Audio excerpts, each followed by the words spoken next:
Praise the Lord, beautiful people of the Most High God. Welcome once again to our channel, Hope for the Best. If this is your very first time to join us, you are most welcome. Please be sure to check out part 1 of Mr. Chris's powerful testimony, Overcoming Drug Addiction. Thank you so very much for your support and encouragement. It means the world to us. And today, let's continue with Mr. Chris's powerful testimony. In this episode, we are going to see what enabled Mr. Chris to come to a realization that he needs help. How did he get help? And so much more. As you watch this video, may you be blessed, inspired, and encouraged to live a life of self-control. May the Lord bless you. Let's watch.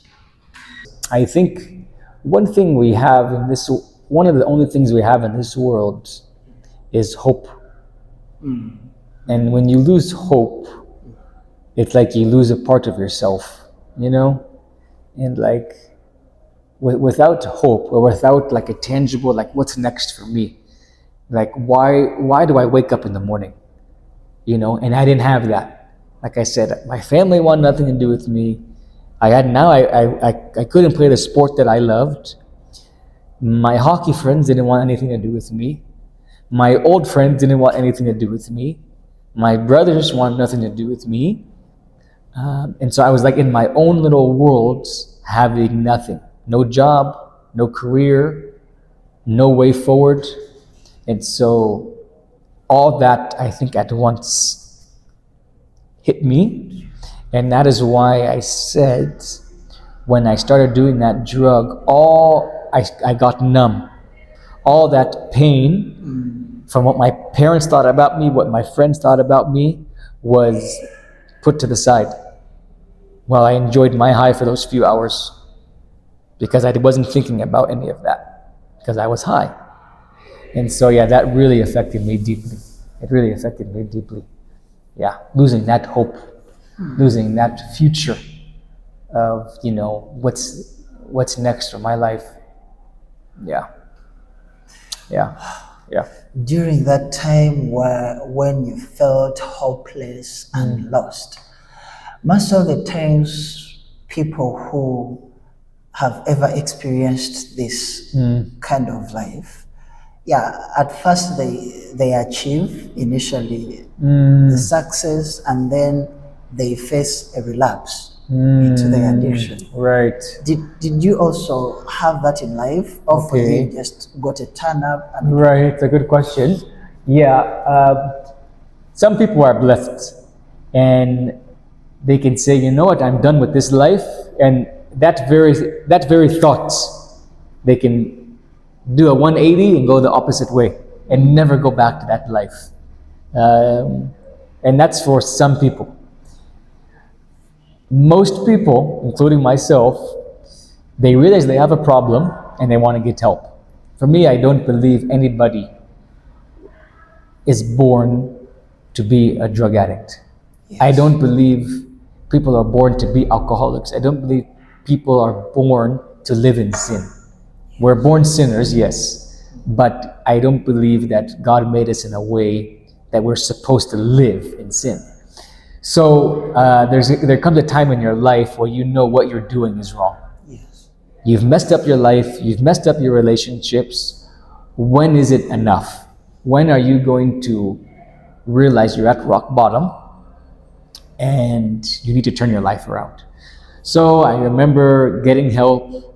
I went to my parents and said, hey, there's this place you need to go because we see your addiction is getting out of hand. And it was always an ultimatum, like if you don't go and get help, because I was living at my parents' house. Yes, hey, if you don't go and get help, we're gonna kick you out of the house. So of course, for me, I didn't want to live on the street. I said, okay, I'll go get help. So I would go to a rehab. I would spend there, some were 3 months, some were 6 months, some were 1 year. So I would go, I would get clean, I would do really good. I would gain weight back, look strong, look healthy. I would go back home. My parents like, oh wow, our son has changed. He's gonna get a job, which, yes, it would happen. And then slowly, I would drift back into the old lifestyle. Then I would do it again. I would get back, dig myself a deeper and deeper hole. And once again, I would say, wow, I've messed up again. And I remember I went into about 5 to 6 rehabs, jail one time, about 5 to 6 rehabs, trying to get clean, trying to get sober. And it wasn't until I had a road to Damascus experience, like Saul did, where God opened his eyes. Yeah. Where I overdosed. And I remember when I was doing my drugs, I remember, well, let me say I don't remember actually. What I do remember is waking up in an ambulance. And I had tubes in my nose, I had needles in my arms, I had something going down my throat. I had these patches on my head.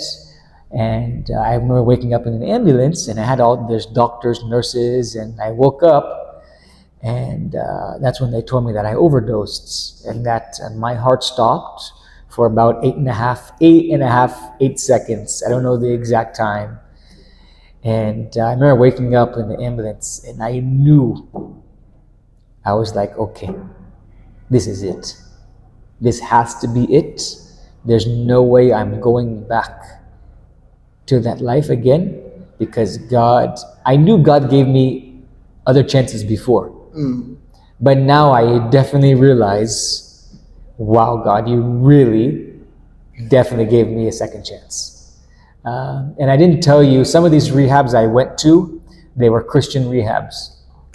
So by this time, from 19 to 26, in and out of rehabs, I started to understand more about the Lord and more about God, because some of these places were Christian-based rehabs. So this is when my faith started to get real. Even though I was relapsing, even though I was backsliding, I was still trying to make my relationship with Christ better, because this is what I would learn when I would go to rehab. So anyways, that was like the eye-opening moment for me. Like, God, okay, I know you gave me another chance. I overdosed, now this is it. There comes a time in our lives, I believe, where it's like a really, really dark moment, right? And you realize, wow, I blew it. Now I really need to get better, right? Some of the times it's not so like a big deal, but sometimes it's like, for some people, God needs to hit them on the head, like, wake up, what are you doing? And that's what happened to me, because I wasn't listening. I wasn't listening. I would get clean. He would say, I have an amazing life for you. Why are you going back? And I would go back. And then I would get clean. And Chris, I have an amazing life for you. Continue to follow after me. Read my word. And then sure enough, I would go back. So I wasn't listening to the Holy Spirit at all, because I still cared about me. So that's what I'm saying. For some people, it takes like a really big thing to happen in their lives for them to realize, like, wow, God, you're real, and you truly have something for me. So that's what happened to me. I'm hard-headed. I'm hard-headed for sure. I'm very hard-headed. So that's what happened to me. So from that moment on, you made a decision. And you have never turned back. Right. Yeah. Wow. Yeah, it was 2015 is when that happened. 2015, 2016. I think the end of 2015 is when that happened. And then ever since then, I knew that, okay, I need to stop. Because overdosing and dying, waking up in an ambulance, I saw how real like how real my addiction was, that this thing can actually kill me, you know? And so that was the moment everything just went full the other way. Yeah, yeah.